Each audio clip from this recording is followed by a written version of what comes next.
acara diskusi atau pembahasan daripada pekabaran zaman akhir ini. Dengan judul Akhir dari Perjalananmu yang Panjang dan Berat, diambil pada buku traktat, pada buku Amaran Sekarang, jilid 1 nomor 37. Jilid 1 nomor 37. Yang dibawakan oleh Victor Hotef pada Sabat 19 April 1947. Nah, saudara-saudara, judul pelajaran seperti yang sudah kami pecahkan dan ditayangkan pada live ini adalah Akhir dari Perjalananmu yang Panjang dan Berat. Dan tentunya saat Victor Hotef mengkhotbahkan pelajaran ini, maka penggenapan ini belum digenapi pada zaman itu karena dikatakan perjalananmu yang panjang. Sedangkan zaman Victor Hotef memulai sampai tahun 1955 ini hanya berjangka waktu 25 tahun. Sampai tahun 1970 berjangka waktu 40 tahun. Dari tahun 1930 sampai tahun 1970 pada saat Salem mendirikan kembali markas besar Allah yang benar. Nah, ini memasuki periode judul daripada pelajaran ini, memasuki periode akhir dari perjalananmu yang panjang dan berat, setelah orang-orang Davidian mengalami suatu peristiwa besar yang bisa disebut peristiwa kasih Tuhan, sehingga membuatnya berat dan panjang bagi para pembaca tongkat gembala. Nah, mari kita melihat bagaimana hiburan Tuhan pada akhir dari perjalanan yang panjang dan berat itu, ayat 2. Jadi Yesaya 51 ayat pertama dan kedua, dengarkanlah akan daku hai kamu yang mengejar kebenaran, kamu yang mencari Tuhan. Pandanglah akan bukit batu, tempat kamu sudah terpahat dari dalamnya, dan akan lobang penggalian dari mana kamu sudah digali. Pandanglah akan Abraham nenek moyangmu, dan akan Sarah yang sudah memperanakan kamu. Penjelasan dalam pasal ini, Allah sedang berbicara kepada keturunan-keturunan dari Abraham, kepada suatu generasi yang sedang mengejar kebenaran. Kita sekarang perlu menemukan di dalam sepanjang perjalanan sejarah generasi mana secara tepatnya yang dialamatkan oleh ilham di sini. Apakah itu umat yang di masa Musa? Ataukah umat di masa Yesaya dahulu? Ataukah mungkin di masa Rasul Paulus, rasul-rasul yang lalu?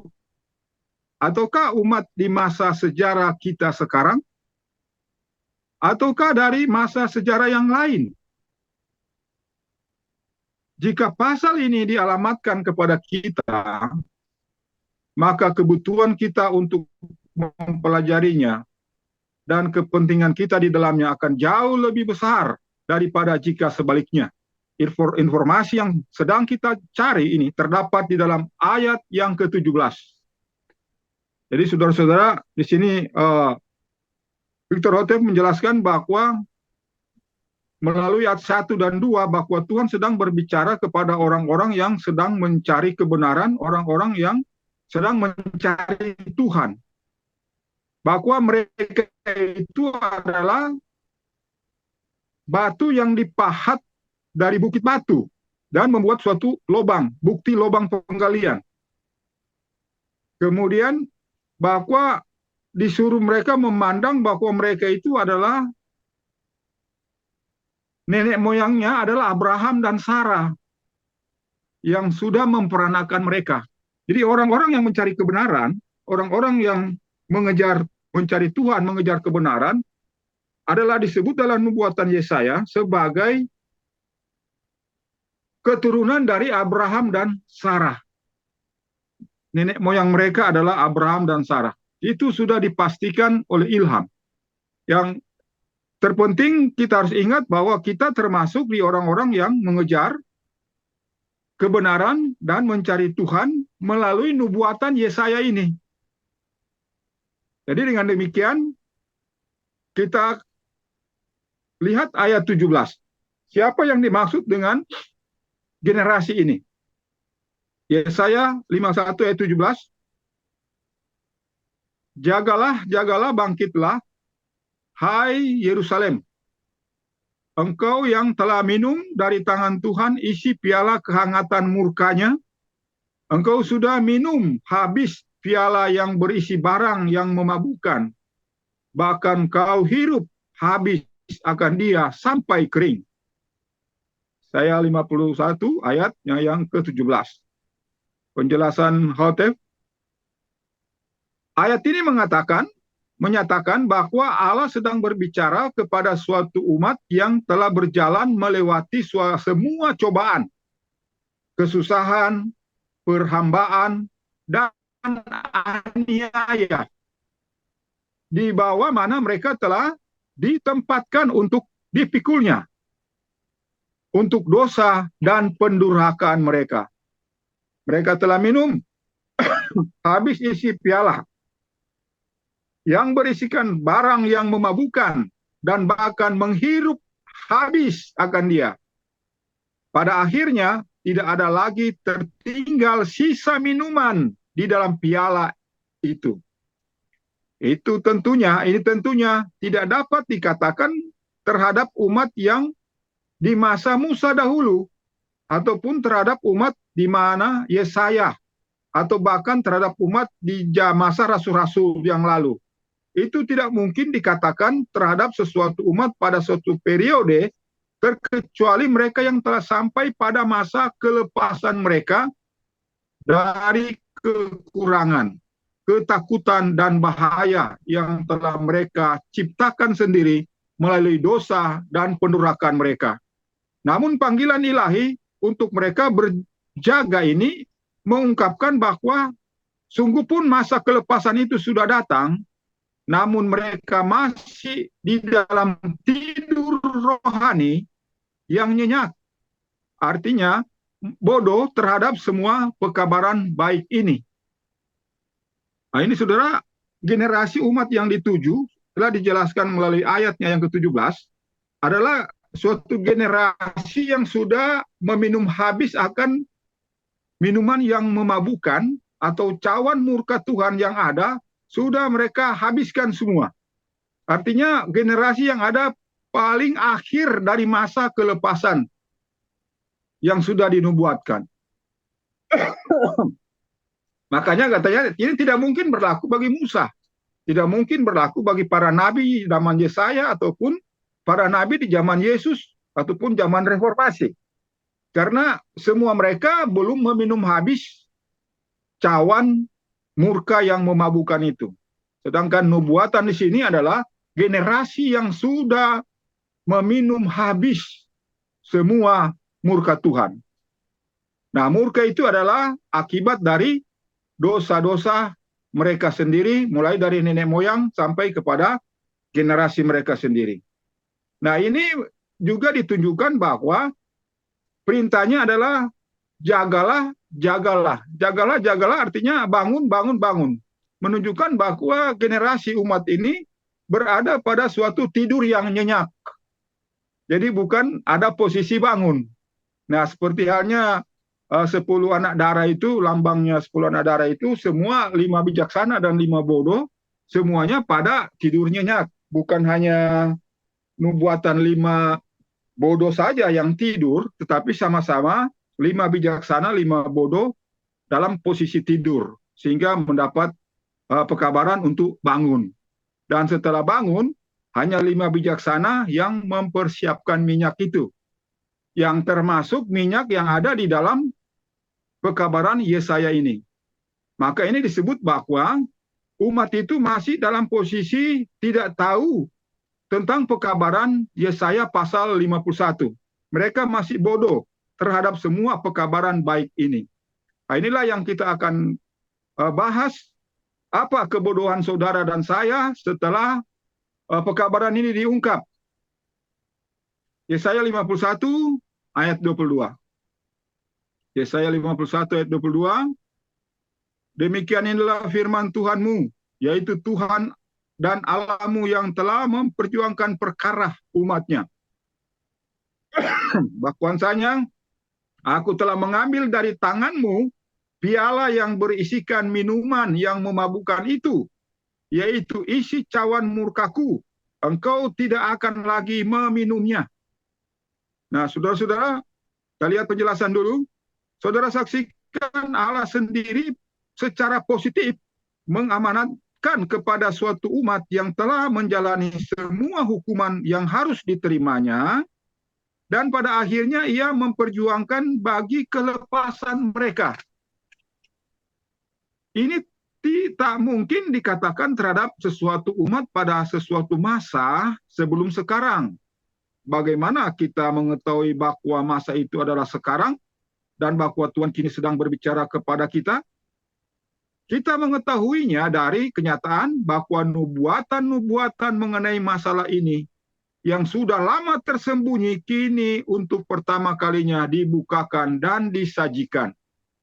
Kita sekarang siap untuk mempelajari pasal ini dari ayat demi ayat. Nah, sekarang yang terakhir dan membuktikan pada 51 ayat 22, bahwa ada ayat 22 mencatat tentang bahwa Tuhan melakukan suatu tindakan, yaitu dengan memperjuangkan perkara umatnya, bahwa Tuhan mengambil dari tangan kita piala berisikan minuman yang memabukkan. Jadi ada tahap yang kedua daripada ayat 17, bahwa kita sudah meminum habis isi piala yang barang yang memabukkan. Dan setelah sudah minum habis, ternyata masih ada di ayat 22, masih ada piala berisikan minuman lagi. Dan itu kita harus minum. Tetapi Tuhan mengatakan melalui saya, Tuhan akan mengambil piala itu. Piala itu akan diambil dari tangan saudara dan saya. Sehingga saudara dan saya tidak meminum lagi piala yang kedua itu. Nah, saudara-saudara, ini hampir sama saja dengan peristiwa Adam dan Hawa memakan buah di Taman Eden. Saat mereka memakan buah di Taman Eden pertama kali, maka mereka langsung diusir keluar dari taman itu, dan taman itu dijaga dengan malaikat. Nah, apa maksudnya Tuhan mengusir mereka? Satu adalah alasannya supaya mereka tidak makan kedua kali buah itu. Karena saat mereka akan makan kedua kali, maka dosa mereka akan jadi kekal. Dan mereka akan mati. Kematian mereka akan kekal.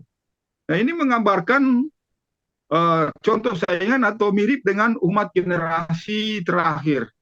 Bahwa saudara dan saya akan dilepaskan oleh Tuhan dengan cara mengambil cawan yang sudah ada di tangan kita, yang kita siap untuk minum. Tuhan tidak izinkan kita untuk meminumnya lagi. Dengan demikian, ini adalah suatu nubuatan bahwa saudara dan saya akan terhindar daripada murka Tuhan, sesuai dengan pembahasan ayat 22. Di sini yang kita baca sekali lagi, saudara saksikan, Allah secara positif mengamanatkan kepada suatu umat yang telah menjalani semua hukuman yang harus diterimanya, dan pada akhirnya ia memperjuangkan bagi kelepasan mereka. Jadi ini akan terjadi pada generasi umat Tuhan sekarang. Mari kita lihat Yesaya 51 kembali menjelaskan kembali ke 51 ayat 1 dan 2. Jadi tadi itu ayat pengantar untuk memastikan bahwa generasi mana yang dimaksud adalah sudah sangat jelas bahwa yang dimaksudkan dengan nubuatan Yesaya 51 adalah generasi saudara dan saya sekarang ini. Mari kita baca kembali. Dengarlah akan daku, hai kamu yang mengejar kebenaran, kamu yang mencari Tuhan. Pandanglah akan bukit batu tempat kamu sudah terpahat dari dalamnya, dan akan lubang penggalian dari mana kamu sudah digali. Pandanglah akan Abraham nenek moyangmu, dan akan Sarah yang sudah memperanakkan kamu. Karena sudah kupanggil akan dia sendiri, dan sudah kuberkati dia, dan memperbanyak dia. Yesaya 51 ayat 1 dan 2. Penjelasan. Allah menasihatkan kepada umatnya di waktu ini supaya mendengar kepadanya. Mereka itu adalah orang-orang yang sedang berusaha memperoleh kebenaran, yaitu orang-orang yang sedang mencari Tuhan dan yang bersungguh-sungguh ingin mendapatkan suatu pembangunan dan reformasi terlaksana di tengah-tengahnya. Mereka kini dianjurkan supaya memandang kepada bukit batu dari mana mereka telah terpahat keluar, dan kepada lubang penggalian dari mana mereka telah digali keluar. Nah, saudara-saudara, di sini sudah dijelaskan dalam paragraf pertama melalui pembahasan ayat 1 dan 2, bahwa yang dimaksudkan dengan generasi ini adalah generasi orang yang sedang mencari kebenaran, yaitu orang-orang sedang mencari Tuhan, bahwa mereka diperintahkan Tuhan supaya mendengar kepada Tuhan. Nah, bagaimana caranya mendengar kepada Tuhan? Adalah melalui pekabaran Yesaya ini. Karena di situ ada perintah Tuhan. Di mana kita dianjurkan memandang, jadi lihat pertama bahwa dari mana saudara dan saya berasal.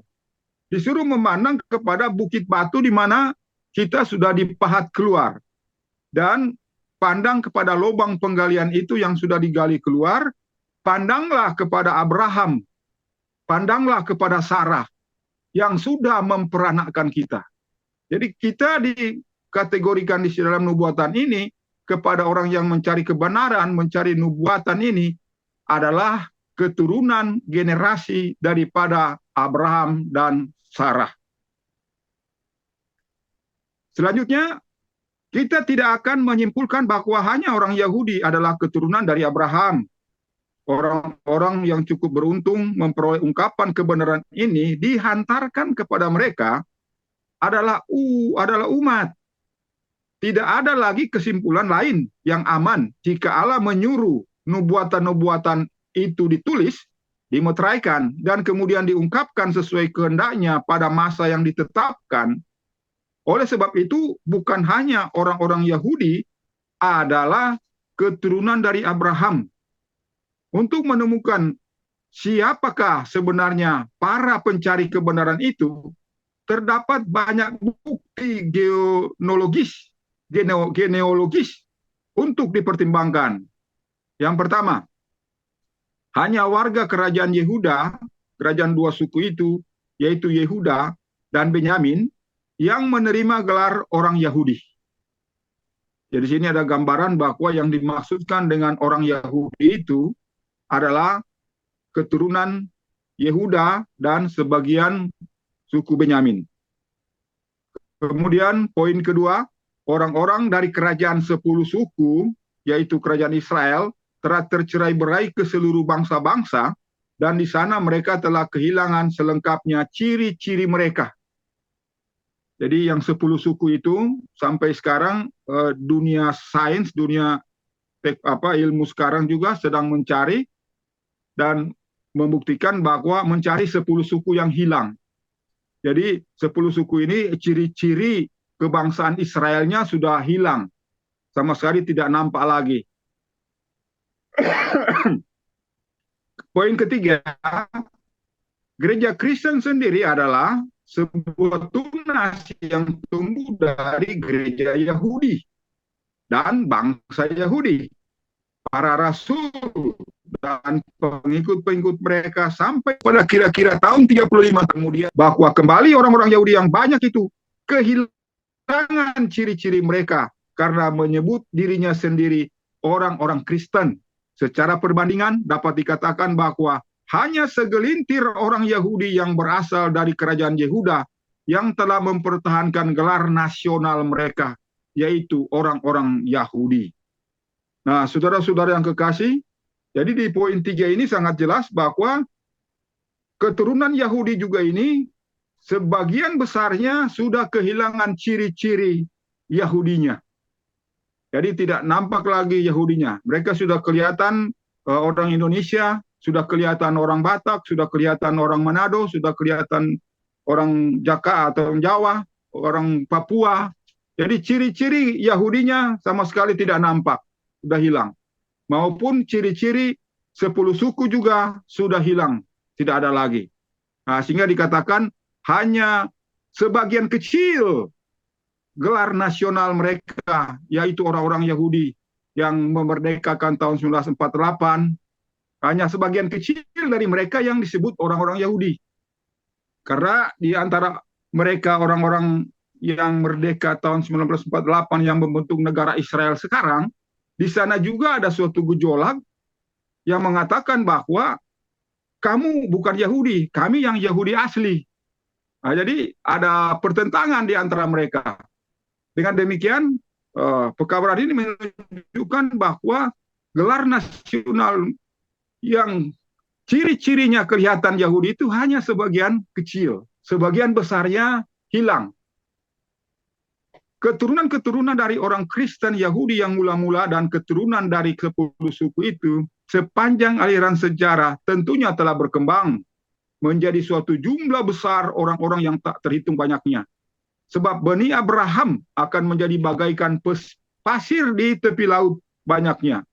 Oleh karena itu jelaslah bahwa bukan hanya segelintir orang Yahudi yang dikenal sekarang adalah keturunan dari Abraham, melainkan banyak juga dari orang-orang kafir tentunya berasal dari Abraham.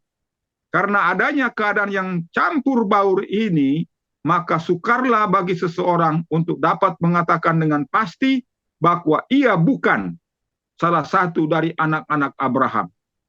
Barangkali banyak dari bangsa-bangsa yang dunia memanggilnya sebagai orang kafir adalah anak-anak Abraham. Kita tidak mengetahui secara pasti siapa.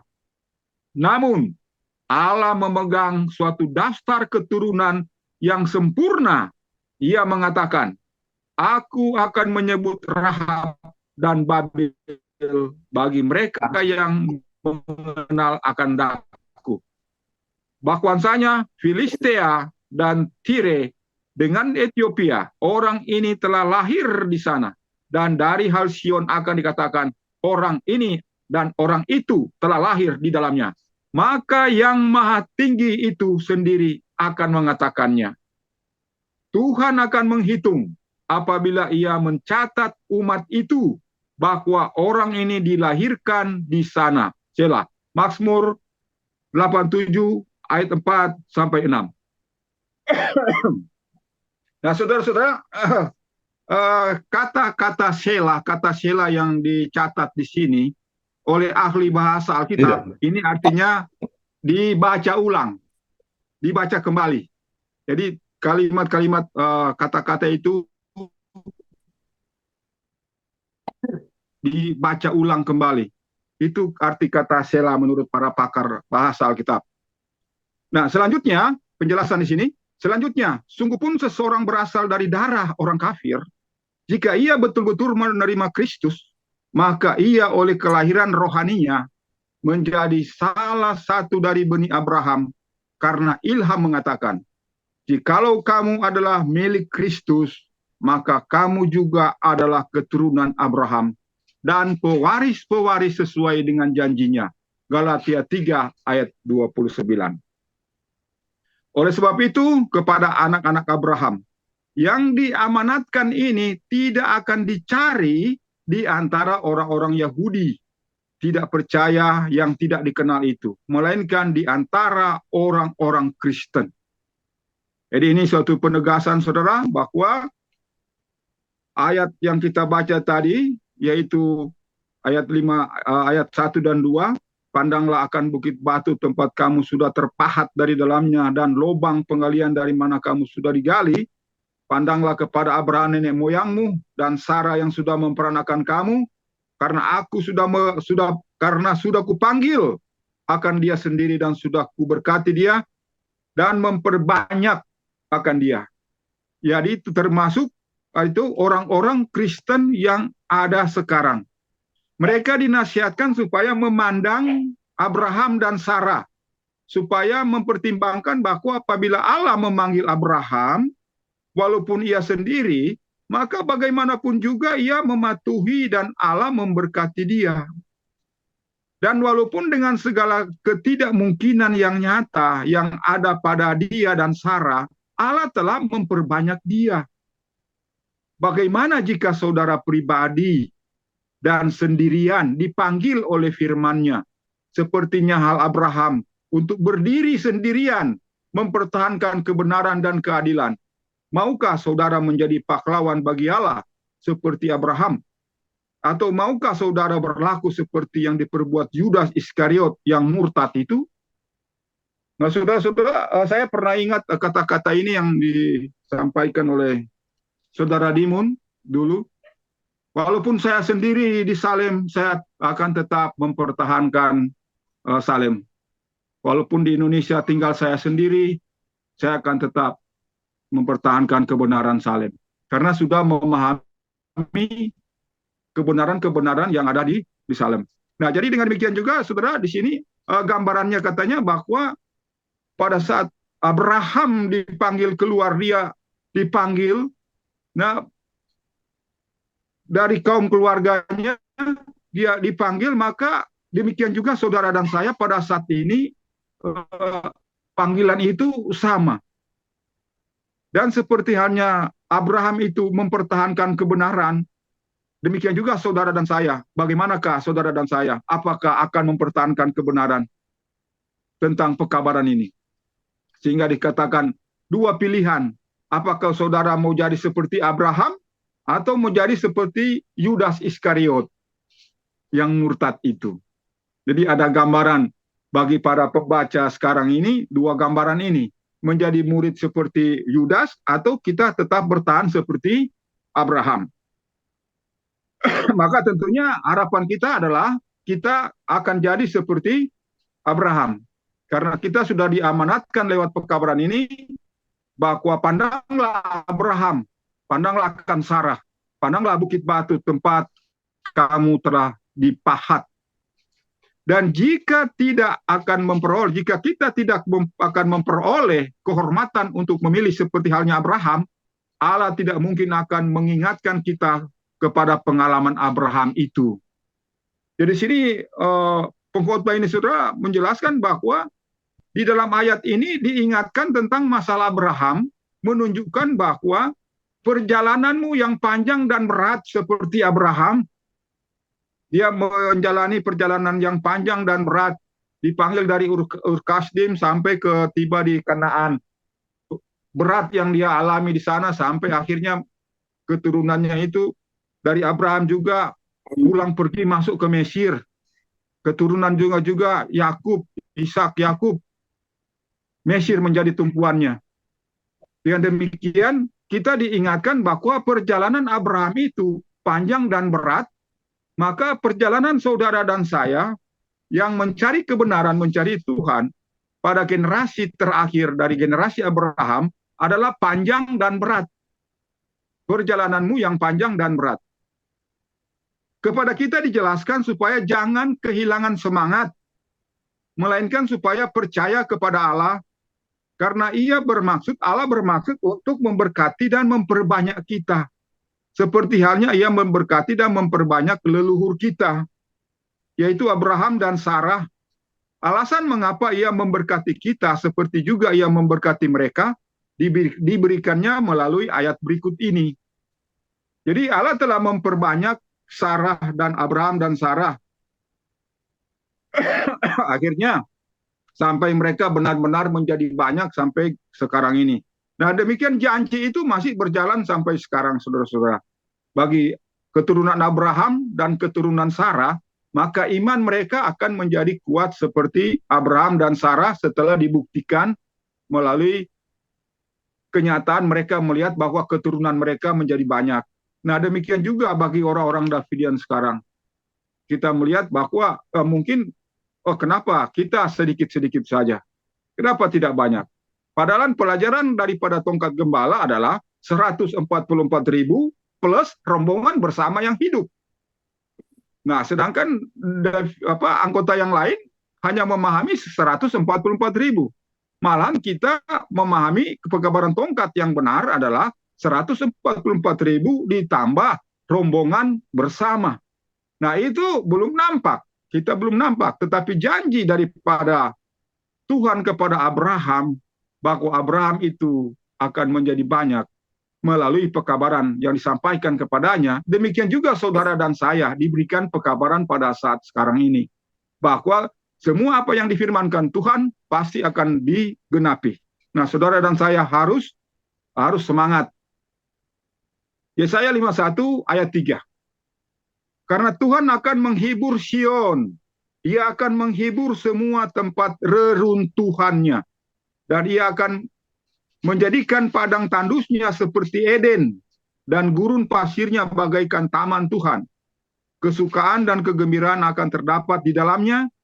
Juga nyanyian, syukur, dan bunyi suara nyanyian. Jadi ayat 5, ayat 3 menjelaskan, titik pertemuan yang dituju dari Injil ialah pembangunan kembali Sion, dan inilah tantangan bagi kita. Nah, saudara-saudara, tantangan kita berat, karena di samping PBB menginyaratkan bahwa tanah Kanaan itu, Sion itu Israel, Yerusalem itu dibagi dua, Israel dan Palestina. Sementara Alkitab mengajarkan kepada umatnya bahwa Sion dan Yerusalem itu adalah untuk umatnya, mereka yang 144.000. Nah, ini menjadi tantangan kita, bukan hanya di dalam gereja, tetapi Kristen secara umum, dunia secara umum, ini sangat bertentangan. Firman Tuhan ini bertentangan dengan rencana-rencana daripada semua umat manusia yang ada sekarang. Sampai kepada gereja kita sendiri, gereja Advent. Nah, kepada kita diberikan pekabaran sekarang bahwa ini menjadi suatu tantangan bagi kita. Karena Tuhan poin assembly adalah Sion dan Yerusalem. Tuhan akan menghibur Sion. Tuhan akan membangun reruntuhannya. Reruntuhan yang ada, saudara dan saya masih bisa di kota lama di Yerusalem, termasuk zona kota lama, tidak bisa dibangun untuk gedung-gedung baru. Itu dipertahankan. Sampai sekarang zona kota lama sangat terlihat. Tembok ratapan masih seperti tembok reruntuhan. Dan hiburan bagi saudara dan saya bahwa semuanya sekarang masih termasuk reruntuhan.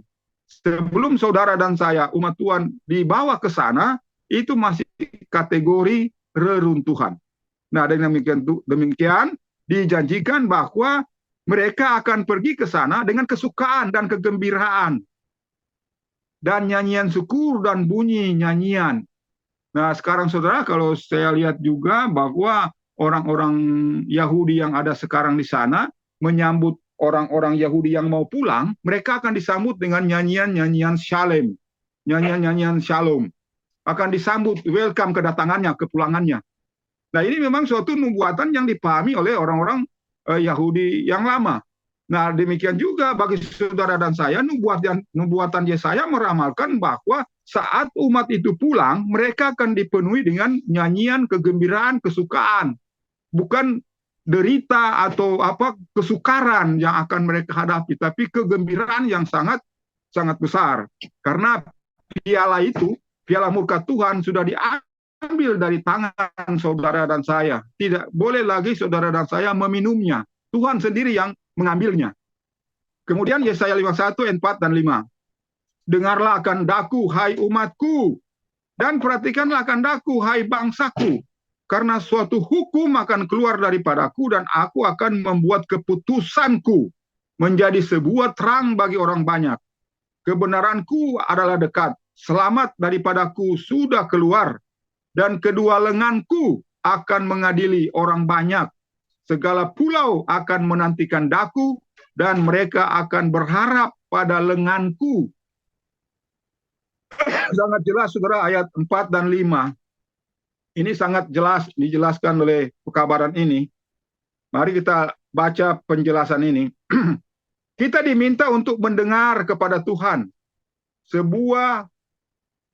Sebab sebuah hukum dan sebuah keputusan akan keluar daripada Tuhan. Semua ini akan menjadi sebuah terang bagi orang banyak itu. Lagi Tuhan mengatakan, maka akan jadi kelak di akhir zaman, bahwa bukit rumah Tuhan akan diperdirikan pada puncak segala gunung dan akan ditinggikan di atas segala bukit. Maka segala bangsa akan mengalir datang kepadanya. Maka banyak orang akan pergi dan mengatakan, datanglah dan marilah kita naik ke bukit Tuhan, ke rumah Allah Yakub. Maka ia akan mengajarkan kita segala jalannya, dan kita akan berjalan di dalam segala lorongnya. Karena dari Sion akan terbit hukum dan firman Tuhan dari Yerusalem. Dan ia akan mengadili di antara bangsa-bangsa dan akan menghukum banyak orang. Maka mereka akan menempah pedang-pedangnya. Dibuatkannya penggali dan lembing-lembingnya menjadi sabit. Bangsa tidak akan mengangkat pedang melawan bangsa, dan tidak lagi mereka itu belajar perang. Yesaya 2 ayat 2-4. Penjelasan. Hukum itu akan keluar apabila bukit atau kerajaan dari rumah Tuhan telah diperdirikan di atas puncak segala gunung. Kerajaan-kerajaan. Dan apabila ia itu ditinggikan di atas segala bukit, kemudian terang akan membuat bangsa-bangsa yang dipersalahkan itu mengalir datang ke gunung Tuhan. Dan juga gantinya mereka menempah segala penggalinya menjadi pedang, dan segala sabitnya menjadi lembing, Yoel 3 ayat 10, mereka akan menempah segala pedangnya menjadi penggali, dan semua lembingnya menjadi sabit. Bangsa tidak akan lagi mengangkat pedang melawan bangsa, mereka juga tidak akan lagi belajar perang. Yesaya 2 ayat 4. Mengatakan bahwa kebenaranku adalah dekat dan selamat daripadaku itu sudah keluar. Adalah dimaksudkan bahwa selamatku itu sudah ada di sini. Tetapi kebenaran sedang akan datang. Dan betapa benar adanya.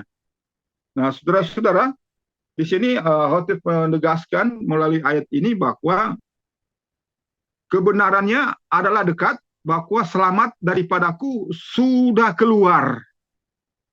Adalah dimaksudkan bahwa selamatku itu sudah ada di sini.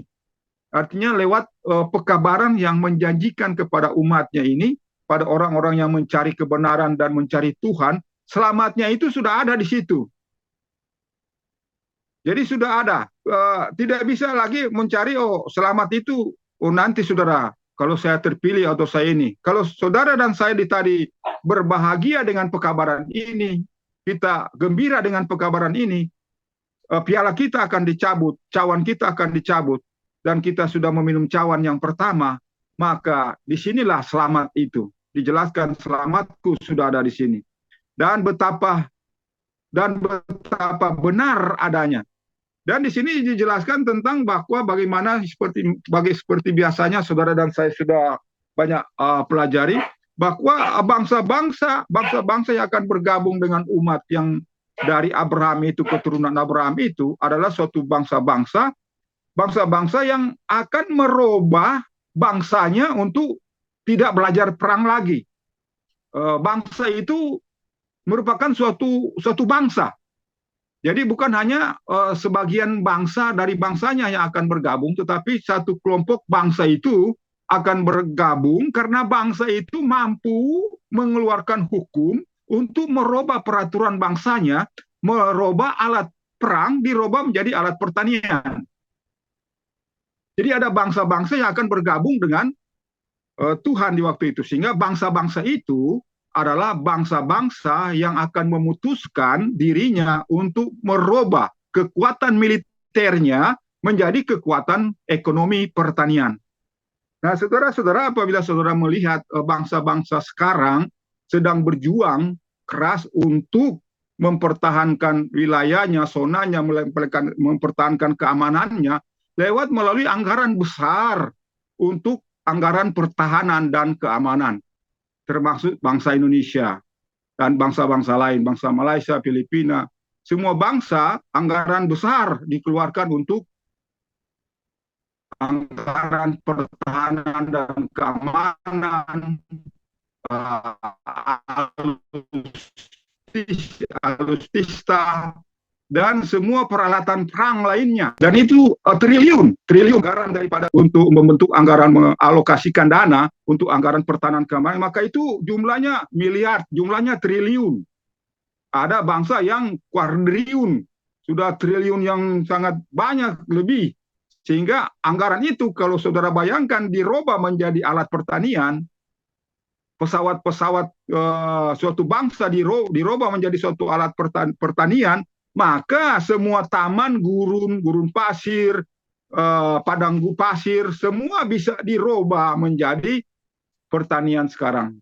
Seperti banyak dibuktikan oleh negara Israel sekarang, dia banyak menggunakan, di samping dia ada alat pertanian, alat perang, dia juga sangat fokus untuk merubah gurun pasir untuk dijadikan seperti taman buah-buahan. Demikian juga bangsa Israel ini, dia membantu negara Ethiopia yang melulu padang pasirnya dirubah menjadi taman, dirubah menjadi kebun sayur-sayuran dan buah-buahan. Nah, ini bisa dilihat dari kacamata sedikit sekarang, apalagi di masa yang akan datang dengan kuasa yang Tuhan yang sangat hebat, bangsa-bangsa akan merubah alat-alat perangnya menjadi alat-alat pertanian, sehingga umat itu tidak kekurangan bahan makanan, Mari kita lanjutkan penjelasan di sini. Apa artinya lengan Tuhan yang mengadili orang banyak itu? Ini kita saksikan adalah kita membaca Yesaya 51 ayat 9 dan 10. Jagalah, pakaikanlah kuatmu, hai lengan Tuhan. Jagalah seperti pada zaman dahulu kala, pada zaman bangsa-bangsa dahulu-dahulu itu. Bukankah engkau juga yang sudah membinasakan Rahab dan yang sudah melukai naga laut? Bukankah engkau juga yang sudah mengeringkan laut? Segala air tubir yang dalam itu yang telah membuat semua kedalaman laut menjadi sebuah jalan bagi semua orang tebusan untuk menyeberang kepadanya. Penjelasan, alangkah janggalnya hal itu bagi Allah untuk berusaha menjagakan dirinya sendiri. Jadi saudara, di kalimat pertama ini, alangkah janggalnya katanya, hal itu bagi Allah untuk berusaha menjagakan atau membangunkan dirinya sendiri. Itu agak janggal untuk bahasa ini. Jadi seolah-olah Allah ataupun tangannya sendiri itu sedang tidur. Nah, apa artinya dimaksudnya bahwa Allah menjagakan dirinya? Nah, ayat ini menunjukkan bahwa ia menyebutkan pergerakan Eksodus itu sebagai lengannya. Dan memang begitu, sebab Allah melaksanakan pekerjaannya bersama-sama dengan hamba-hambanya. Oleh sebab itu, hamba-hambanya adalah lengannya. Dan mereka akan memutuskan, dalam kurung memerintah, atas orang banyak itu. Dan orang banyak itu akan menaruh harap pada mereka. Jadi saudara-saudara, Allah akan menggunakan lengannya, yaitu umatnya. Jadi ada bahasa yang mengatakan Allah sendiri yang akan memimpin. Iya benar, Allah sendiri yang akan memimpin, tapi bukan lewat perantara yang lain. Allah sendiri memimpin melalui lengannya, yaitu hamba-hambanya. Yaitu yang disebut akan memutuskan. Hamba-hambanya itu bisa memutuskan. Hamba-hambanya itu bisa memutuskan mana benar, mana yang salah. Makanya melalui hamba Tuhan kita disalem, dia memutuskan. Ini kebenaran yang benar, ini kebenaran yang salah. Jadi dia memutuskan, tidak berandai-andai. Oh, nanti nanti Tuhan yang akan memutuskan sendiri. Bagaimana caranya Tuhan memutuskan kalau mau tidak melalui hamba-hambanya, melalui nabi-nabinya? Nah, di sini menunjukkan bahwa hamba-hambanya itu memutuskan atau memerintah. Dan orang banyak itu harus menaruh harap kepada hamba-hamba. Menaruh harap kepada hamba-hamba Tuhan itu sama dengan menaruh harap kepada Tuhan. Dan bukan menaruh harap pada manusia. Karena ayat ini mengatakan bahwa lengan Tuhan adalah hamba-hambanya. Hamba-hambanya ini adalah manusia. Jadi tidak masuk di bahasa jangan kamu berharap pada manusia, hamba-hamba Tuhan. Tidak, ini bahasanya lain. Yang disebut dengan manusia itu, jangan kamu berharap pada manusia, adalah manusia-manusia yang tidak percaya akan firman-Nya. Manusia-manusia yang tidak percaya akan kebenarannya. Ini yang tidak boleh kita berharap pada manusia seperti itu.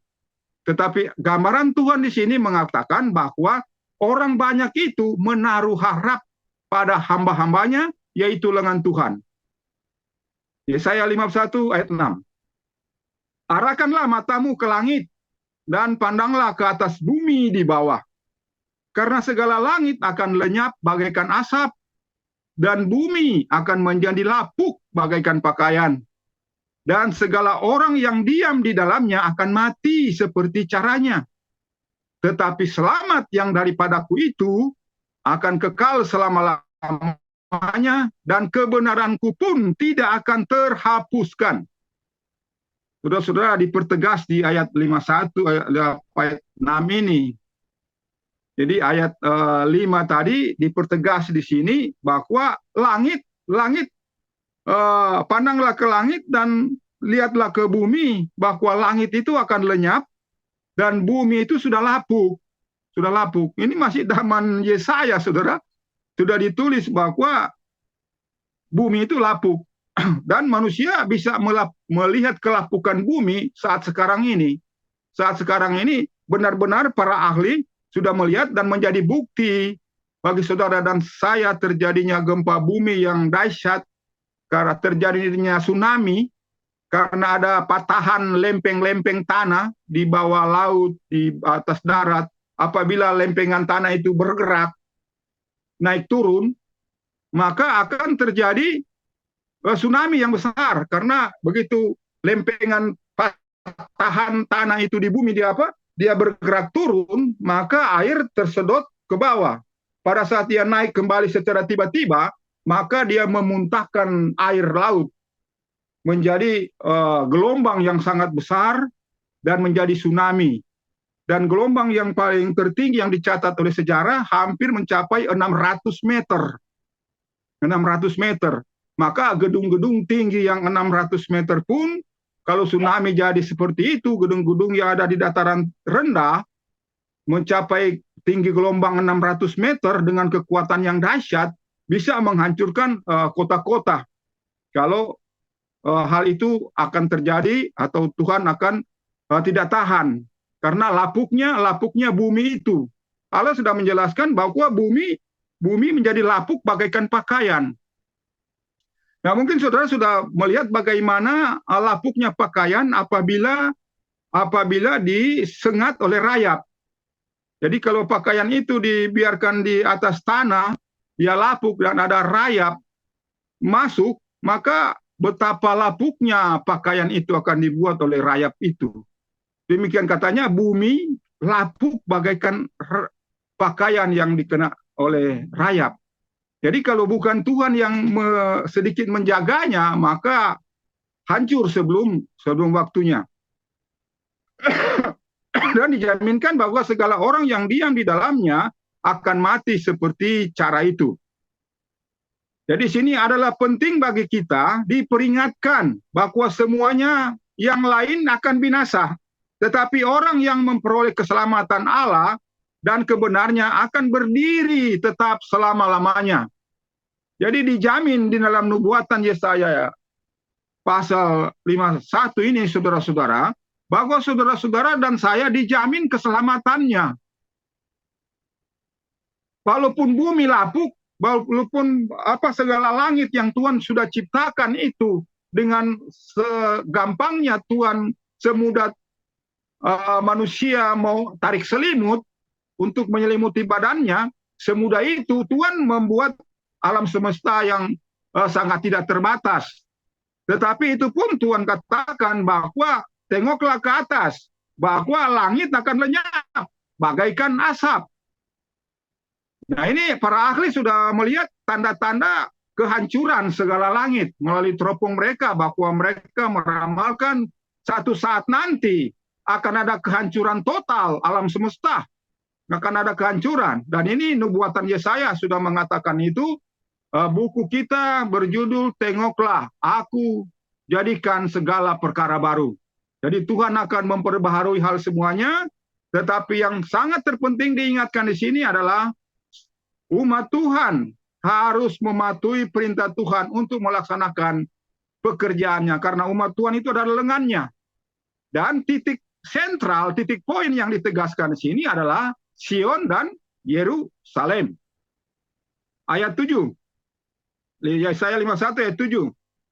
Dengarlah olehmu akan daku, hai kamu yang mengetahui kebenaran, umat yang di dalam hatinya terdapat hukumku. Janganlah kamu takut akan celaan manusia, dan janganlah gentar akan segala caci maki mereka itu. Penjelasan, orang-orang yang mengetahui kebenarannya, umat yang kepadanya kebenaran itu diungkapkan, dan yang memiliki hukumnya di dalam hati mereka, jelas akan menderita, mengalami celaan dan caci maki manusia. Tetapi mereka dinasihatkan supaya tidak takut. Dan apakah akhir nasib segala musuh mereka? Disinilah jawabannya. Jadi saudara-saudara, Yesaya 51 ayat 7 menggambarkan bahwa saudara dan saya diperintahkan untuk mendengar Tuhan. Dengarlah olehmu akan daku. Hai kamu yang mengetahui kebenaran, dengar. Bahasa Manado bilang, dengar kita, dengar. Kamu harus dengar saya. Jadi jangan dengar orang lain, jangan dengar kebenarannya, dengar apa yang saya perintahkan melalui saya ini. Bahwa jangan kamu takut terhadap celaan manusia. Dan jangan gentar segala caci mereka itu. Nah, saudara-saudara, kesusahan yang paling terbesar yang mungkin kita akan terima sampai pada keluarnya keputusan hukuman mati, yang sekarang adalah manusia kita merasa gentar akan segala caci maki dan celaan. Kita dicelah, kita dicaci maki bahkan pun. Nah, ini katanya jangan kamu takut, baik dari pihak dalam maupun pihak luar. Karena kebenaran yang kita sampaikan sekarang adalah masalah Sion dan Yerusalem, masalah kerajaan. Dan apabila kita menyampaikan ini kepada dunia, maka dunia yang tidak memahami masalah ini akan pasti membuat kita dicelah ataupun kita dicaci maki. Nah, sehingga dengan demikian dikatakan bahwa jangan kamu takut. Orang-orang yang mengetahui kebenarannya, umatnya, kepadanya kebenaran ini diungkapkan, dan yang memiliki hukumnya dalam hati mereka, jelas akan menderita, mengalami celaan, dan caci maki umatnya. Tetapi mereka dinasihatkan supaya tidak takut, dan apakah akhir nasib dari segala musuh mereka itu, yang mencaci maki kebenaran itu, nasibnya ini. Yesaya 51 ayat 8. Karena mereka itu akan dimakan habis bagaikan kain yang dimakan ngengat, dan seperti bulu domba yang dimakan ulat. Tetapi kebenaranku akan tetap selama-lamanya, dan selamat daripadaku itu akan dari generasi ke generasi. Jadi saudara-saudara, betapa sedihnya kita merasa kasihan terhadap saudara-saudara kita di Laodikia, kita yang amat marah, betapa butanya melawan kita. Jadi kebenaran yang diungkapkan untuk kita sampaikan kepada saudara-saudara kita di gereja Laodikia, maka perlawanan yang sangat besar adalah kita dicelah, ataupun mungkin dicaci maki. Tetapi itu jangan membuat kita takut. Karena mereka yang mencaci maki, mereka yang mencela kebenaran, Ayat 8 mengatakan mereka akan dimakan habis bagaikan kain dimakan ngengat dan seperti bulu domba dimakan ulat. Itu bayangannya saudara, gambarannya seperti itu. Apabila saudara meletakkan pakaian bukan pada tempatnya, di tempat lembab dan ngengat masuk, maka pakaian itu akan menjadi lapuk. Begitu juga pakaian dari bulu domba bisa dimakan ulat. Nah, itu gambaran bahwa tidak bisa diselamatkan lagi, tidak bisa dapat diperbaiki lagi. Pakaian yang sudah lapuk itu tidak dapat diperbaiki lagi. Yesaya 51 ayat 9 dan 10. Jagalah, jagalah, pakaikanlah kuatmu, hai lengan Tuhan.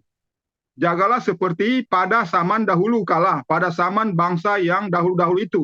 Bukankah engkau juga yang sudah membinasakan Rahab dan yang sudah melukai naga laut? Bukankah engkau juga yang sudah mering-ngeringkan laut, segala air tubir yang dalam itu, yang sudah membuat segala kedalaman laut menjadi sebuah jalan bagi semua orang tebusan untuk menyeberang daripadanya? Penjelasannya, naik sedikit Pak Darman, Saudara Darman. Penjelasan kita baca. Kalau saja umatnya itu tidak tidur, maka apakah perlunya ada panggilan untuk menjagakan mereka? Jadi di ayat 9 dan 10, jagalah, jagalah, pakaikanlah kuatmu. Artinya sini bahasanya bangunlah, bangun, bangun, bangun, bangun dari tidur. Bangunlah, bangunlah. Karena umat itu tertidur. Ya mungkin saudara dan saya bisa digambarkan lagi tidur. Atau masih setengah-setengah ngantuk, belum move on dari tidur. Sehingga di sini dikatakan bahwa kalau saja umat itu tidak tidur, maka mengapa perlu adanya panggilan untuk menjagakan mereka? Mengapa ada panggilan untuk membangunkan mereka? Kalau umat itu tidak tidur, membuktikan umat itu lagi tidur. Sehingga ada pekabaran Yesaya, pekabaran Victor Rotef untuk membangunkan mereka. Umat itu harus bangun. Kita bergirang karena Allah sendiri yang membangunkan kita dan sedang menceritakan kepada kita bahwa seperti halnya para leluhur kita telah melakukan perkara-perkara besar. Maka kita pun sebagai lengan Allah mampu akan melakukan bahkan perkara yang lebih besar dari mereka. Nah, saudara-saudara, inilah tantangan saudara dan saya menghadapi celaan, menghadapi caci makian, menghadapi penolakan, menghadapi tantangan untuk pekabaran ini, maka kita disuruh bangun untuk melakukan suatu tugas yang Allah tugaskan hanya kepada saudara dan saya. Jadi lengan Tuhan hanya Allah tugaskan kepada lengan Tuhan, atau yang di ayat 1, kamu batu yang terpahat. Kamu adalah keturunan Sarah dan Abraham.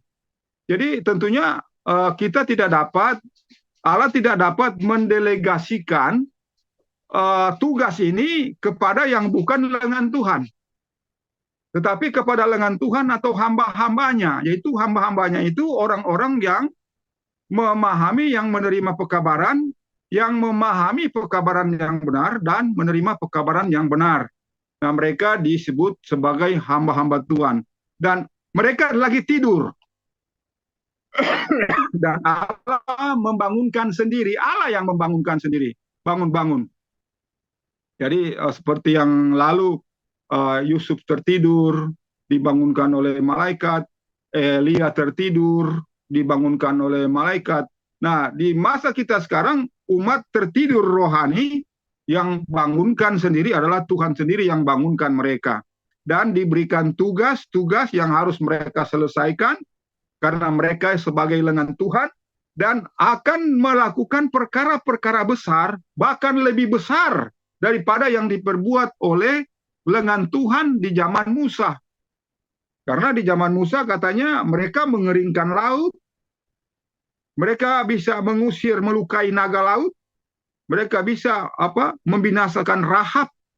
Jadi semua perkara besar mereka bisa lakukan pada zaman yang lalu, sampai akhirnya umat Tuhan berbaris di dasar laut dengan penuh aman. Padahal banyak hewan-hewan buas, banyak ikan-ikan buas yang ada di sana, termasuk naga laut, tetapi telah dibinasakan oleh tongkat Musa. Nah, demikian juga saudara dan saya. Semua halangan itu akan tersingkirkan karena lengan Allah yang mampu dan melakukan perkara-perkara besar. Berikutnya Yesaya 51 ayat 11. Sebab itu segala orang tebusan Tuhan akan kelak kembali dan akan datang dengan bersorak-sorai di dalam Sion.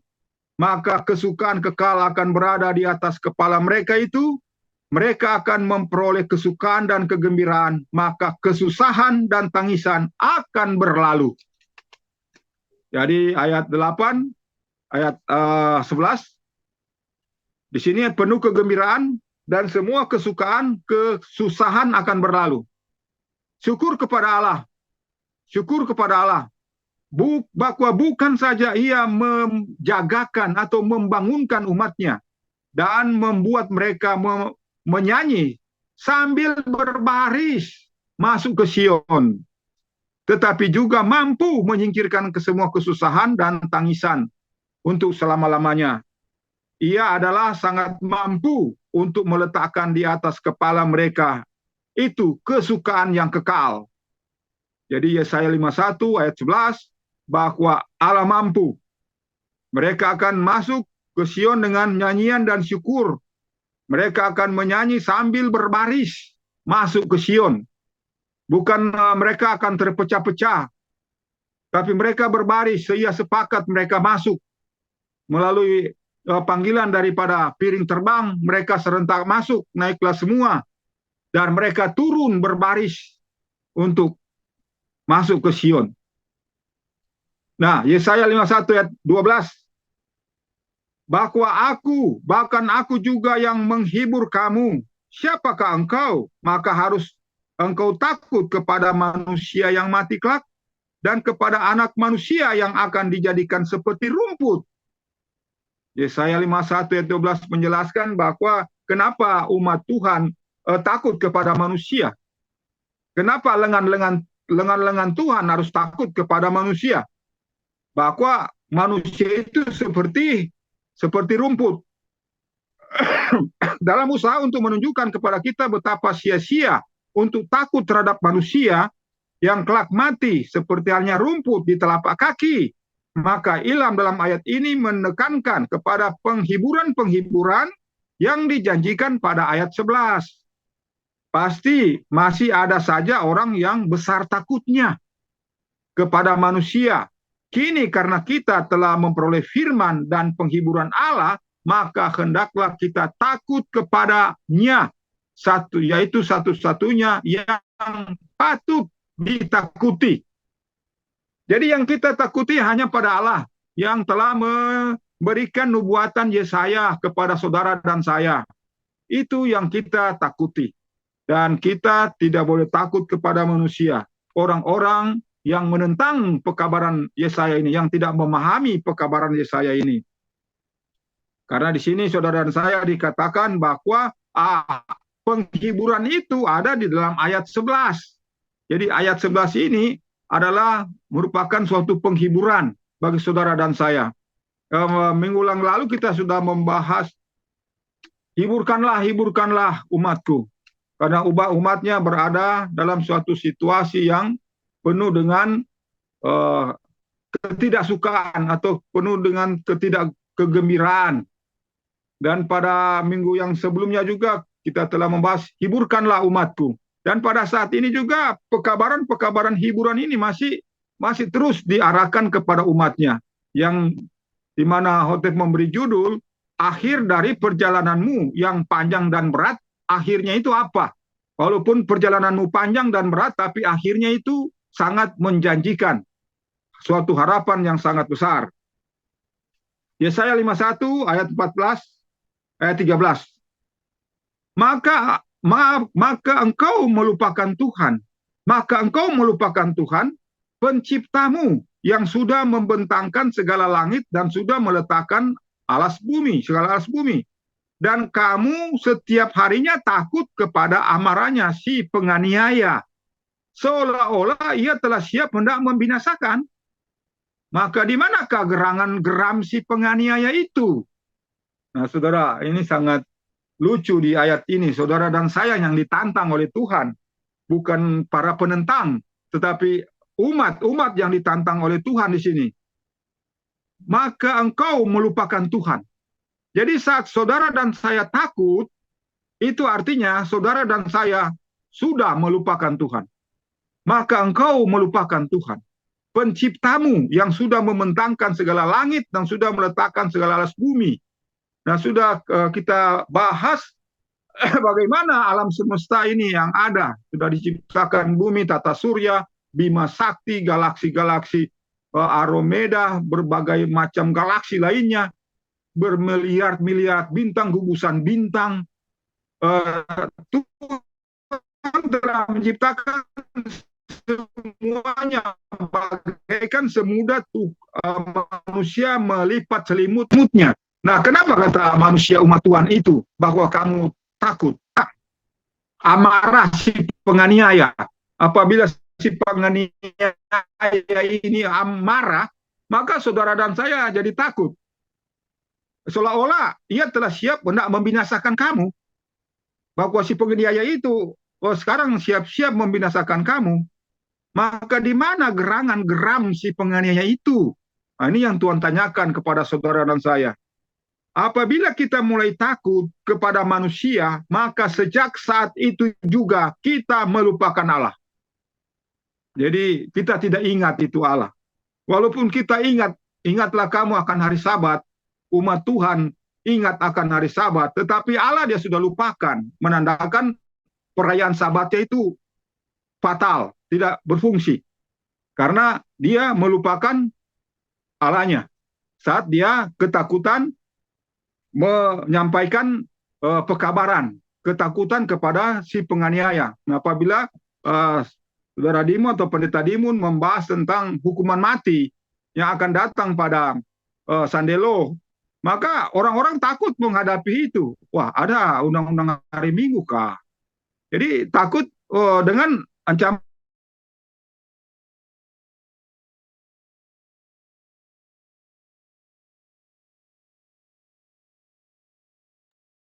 Terputus, Saudara Martin. Kita tunggu.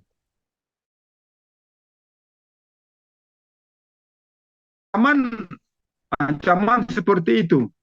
Dengan demikian, itu artinya bahwa umat-umat yang begitu takut, itu siap pun sampai pada undang-undang hari Minggu nanti oleh konfederasi, oleh Assyria, kita tidak perlu takut karena pekabaran kita memang sangat bertentangan dengan Assyria. Assyria ini negara-negara Kristen Protestan, dia menjaga kestabilan politik yang ada di Timur Tengah. Nah, PBB menjadikannya stabil. Nah, namun gangguan-gangguan keamanan masih terjadi karena adanya nubuatan-nubuatan bahwa mereka itu akan disingkirkan dari sana dan umat Tuhan harus masuk. Dan pekabaran itu yang kita sampaikan saat ini itu yang sangat bertentangan dengan konsep manusia sekarang.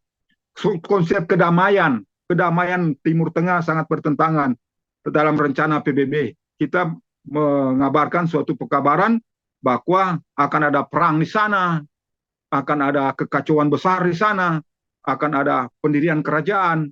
Nah, itu yang belum dapat diterima oleh penganiaya ini. Yesaya 51 ayat 14 dan 15. Dengan segera juga orang tahanan yang dibuang, diasingkan itu akan dilepaskan. Tiada ia akan mati di dalam penjara, dan tiada ia akan kekurangan rejeki. Tetapi akulah Tuhan Allahmu yang memecahkan laut dan yang ombak-ombaknya menderu. Tuhan seruas sekalian alam adalah namanya. Penjelasan, ya, orang-orang tahanan mengharapkan kelepasan mereka. Tetapi Allah tidak mengharapkan laut itu memecahkan dirinya sendiri, melainkan Allah memecahkannya pada saat dikehendakinya dan membuat umatnya berjalan lalu pada tanah yang kering. Nah, ini sempat saya Saya baca WA-nya saudara Dimun kepada saudara Arnold bahwa umat Tuhan itu akan menjadi tahanan, ya. Jadi orang tahanan itu katanya eh, tahanan itu mengharapkan kelepasan mereka. Tetapi Allah tidak mengharapkan laut itu memecahkan dirinya sendiri. Jadi itu bukan suatu peristiwa alam, bukan suatu peristiwa kebetulan laut itu terbelah atau kelepasan itu dibuat, bukan peristiwa kebetulan. Tetapi Allah yang membuat peristiwa umatnya dilepaskan dari tahanan konfederasi sementara atau tahanan Assyria. Umatnya, Tuhan akan melepaskan hal itu. Nah, ini yang harus kita yakini sekarang. Sehingga dengan demikian kita tidak takut walaupun masuk ke dalam. Kita tidak akan takut masuk ke dalam, kita akan ditangkap atau dibawa dan dijadikan sebagai tahanan. Nah, demikian Yesaya 51 ayat 16. Maka telah kububuhkan firmanku dalam mulutmu, dan aku telah menudungi engkau di bawah naungan tanganku, agar aku dapat menempatkan segala langit dan meletakkan segala landasan bumi, dan mengatakan kepada Sion, kamulah umatku. Ayat 16 sangat menghibur. Di sini kita memperoleh pernyataan Allah sendiri, agar kata-kata yang kita bicarakan hanyalah kata-kata kebenaran yang datang langsung daripadanya. Lagi pula, ia menjamin kita bahwa tangannya, pengawasannya, dan perlindungannya adalah sekeliling kita. Bahwa dengan maksud inilah ia dapat menempatkan segala langit, meletakkan segala landasan bumi, dan mengatakan kepada Sion, kamulah umatku. Jadi itu persoalan yang dinubuatkan oleh Yesaya ini, saudara, selalu diulang-ulang. Bahwa sebagaimana Allah meletakkan landasan bumi, begitu juga Allah meletakkan dasar Sion. Kerajaan itu.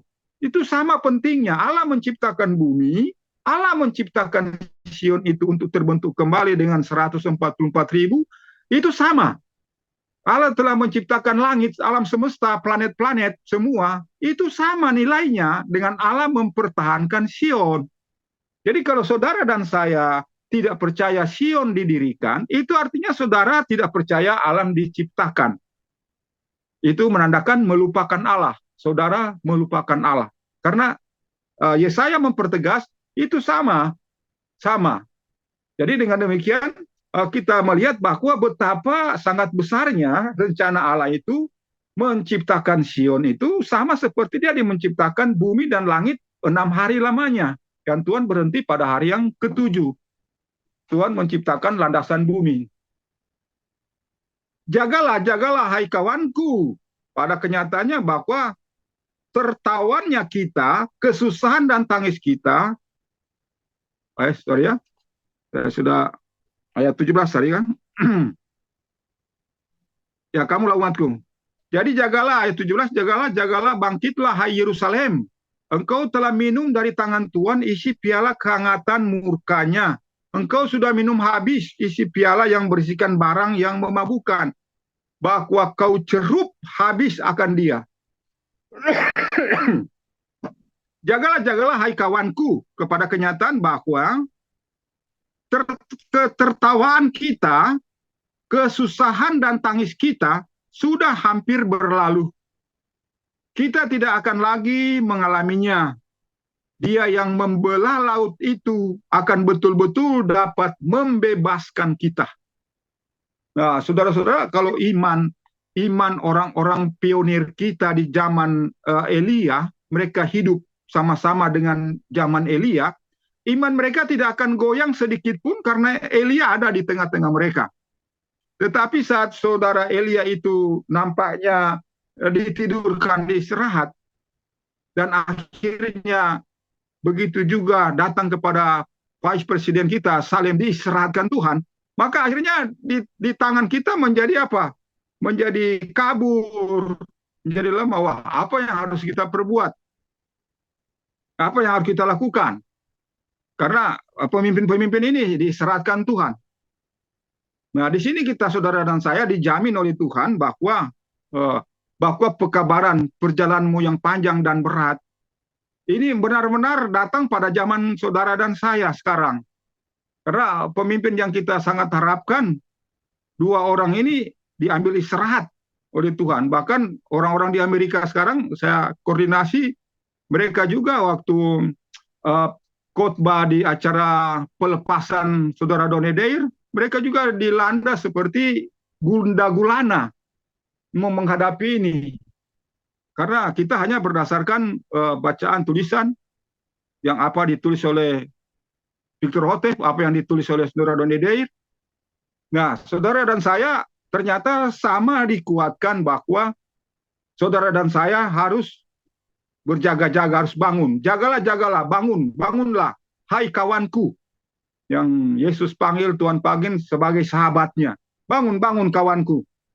Pada kenyataan bahwa ketertawaan kita, kesusahan kita, tangis kita, itu sudah hampir berlalu. Semua akhir-akhir berlalu. Apalagi dua generasi sudah berlalu, saudara. Kita tidak akan lagi mengalaminya. Dia yang membelah laut itu akan betul-betul dapat membebaskan kita. Jadi saat penggenapan apa yang saudara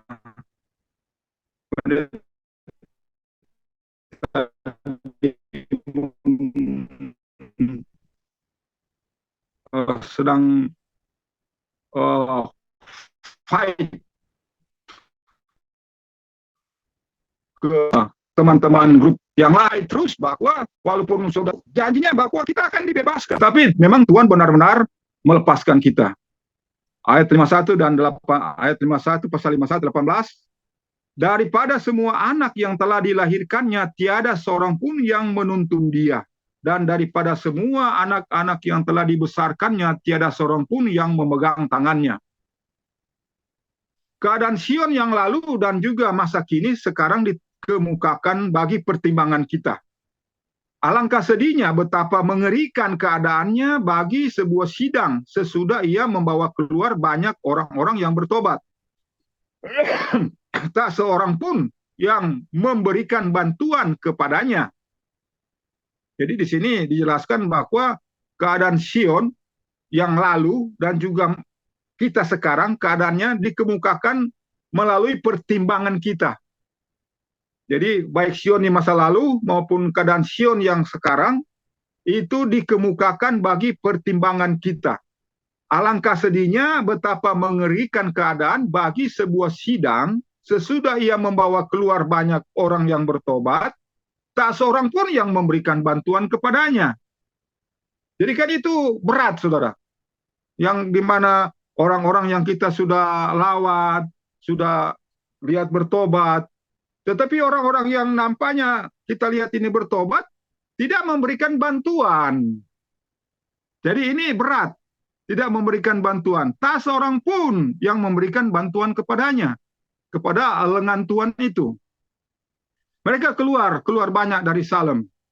Tidak seorang pun. Makanya waktu ada pertanyaan dari Brother Archer atau siapa kepada Don Edeir, memukakan bahwa kebenaran itu begini-begini, saudara Don Edeir bertanya balik kepadanya, saudara ditobatkan oleh siapa? Saudara baca itu kesaksian Don Edeir. Saudara bertobat kapan? Kapan? Oleh pekabaran mana saudara bertobat?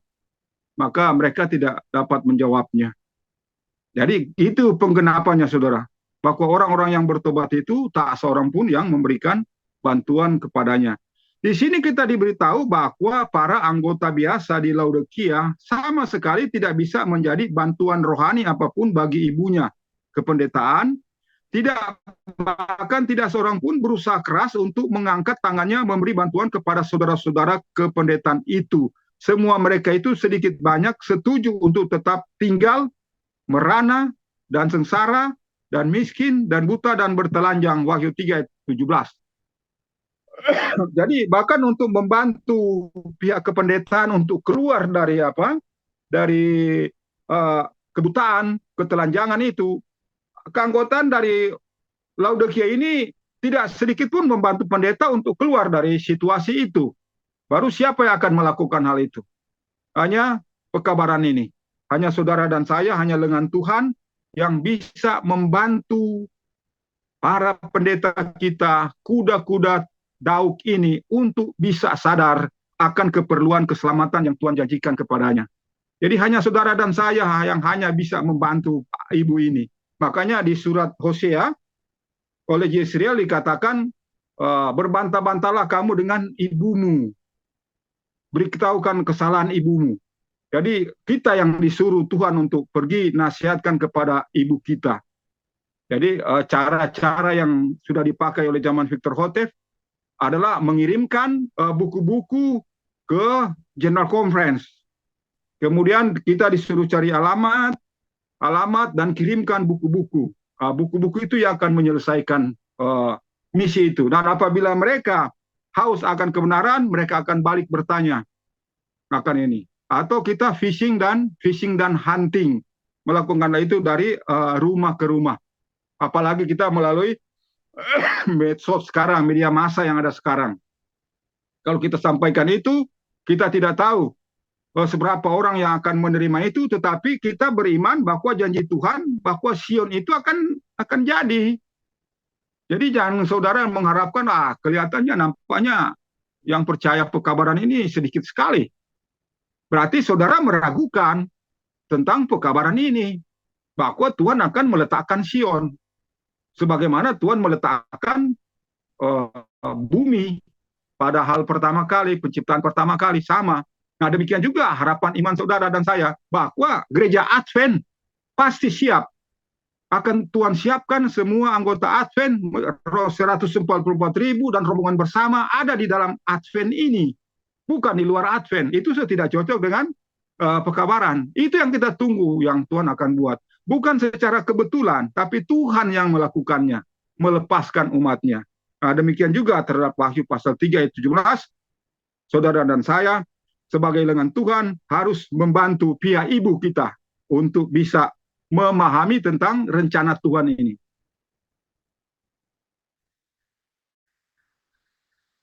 Yesaya 51 ayat 19. Kedua perkara ini sudah berlaku atasmu, maka siapa gerangan mengasihani akan dikau? Adakah kesedihan dan kebinasaan dan kelaparan dan pedang? Maka dengan siapa gerangan aku akan menghibur dikau? Daud dahulu disuruh memilih salah satu dari 3 perkara.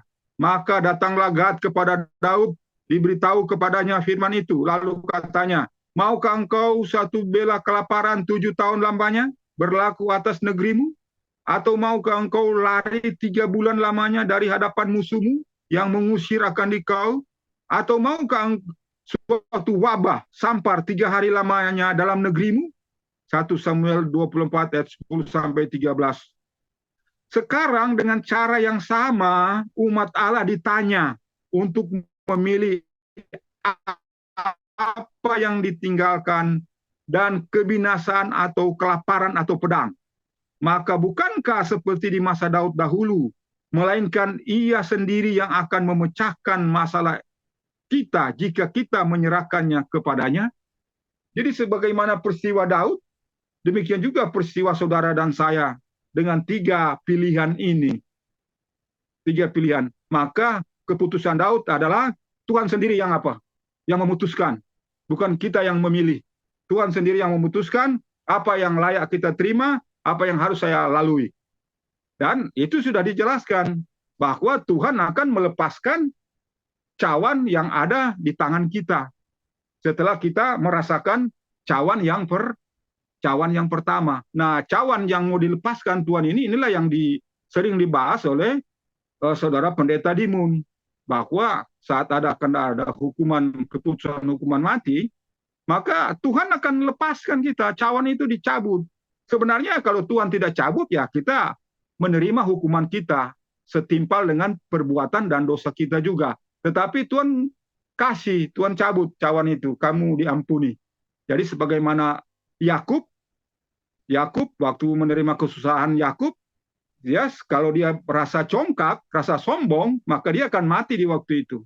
Tapi karena Yakub merendahkan diri, maka pergumulannya itu dia menang, dan kemenangannya itu disebut Israel. Nah, demikian juga pergumulan saudara dan saya sebentar.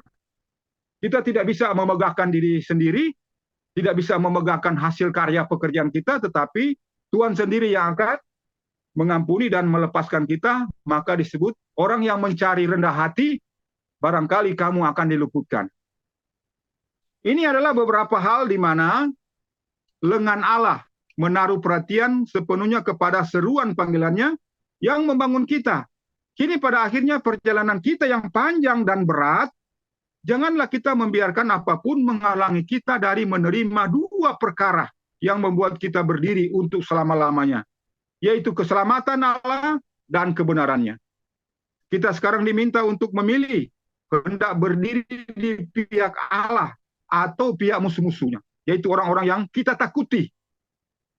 Orang-orang yang sedang melakukan apa saja demi untuk menutup mata kita dari kebenaran Allah bagi zaman ini. Apakah memilih Allah, rohnya, dan ungkapan kebenarannya, atau memilih manusia, ditinggalkan dengan kebinasaan, kelaparan, dan pedang. Demikianlah saudara-saudara pembahasan kita dengan judul Perjalananmu yang panjang dan berat. Maka akhir daripada perjalanan yang panjang dan berat itu, bahwa ternyata setelah kita mengalaminya, cawan itu akan diambil daripada kita. Terima kasih, Tuhan Yesus memberkati. Amin.